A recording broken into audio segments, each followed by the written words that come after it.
Today, amid the escalating India-Canada diplomatic row, it's time to call out the West on selective interpretation of principles of sovereignty. The cherry-picking of the West in matters related to sovereignty, terrorism and separatism has underlined the need for a rules-based global order which is free from Western biases. As Hamas chief Yahya Sinwar, who orchestrated the deadly October 7, 2023 attack on Israel, was killed by Israeli forces in a military operation in Gaza, the West's selective interpretation of who is a terrorist and who is not is out up front. For them, Sinwar was a terrorist and Nijjar, who was head of the terror outfit Khalistan Tiger Force, a president of a gurdwara, a Sikh preacher and a plumber. Canadian PM Justin Trudeau welcomed Israel's action and said Sinwar's death ends a reign of terror. A question for Trudeau is, what about the Khalistani terrorists which he and his government have been shielding for years in Canada? If Sinwar was a terrorist whose death ended the reign of terror, then Hardeep Singh Nijjar was also a terrorist whose death should also be seen as ending a reign of terror. But contrary to this, Trudeau has been hell-bent on giving clean chits to Nijjar and pro-Khalistani forces in Canada who intend to carve out a separate state of Khalistan from India. Why this biased approach? Why is Trudeau so desperate to protect anti-India forces in Canada that he even took the risk of taking relations to rock bottom with a country which is soon going to be the third largest global economy?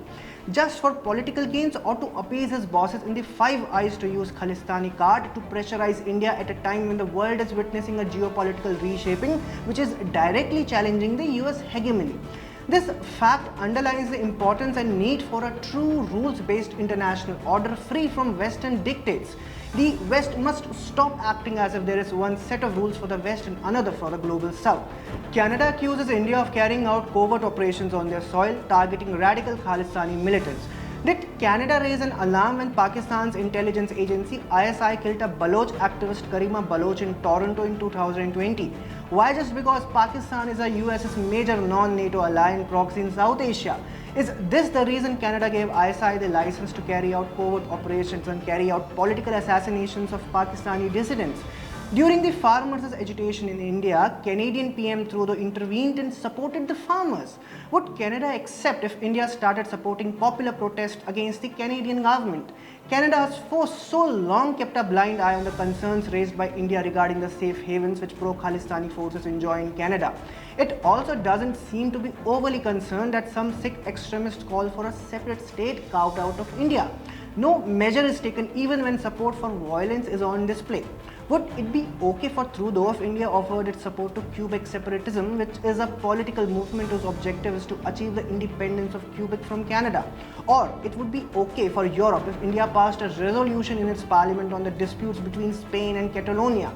How would Europe react to it, which last year passed a resolution on the ethnic conflict in Manipur in the European Parliament?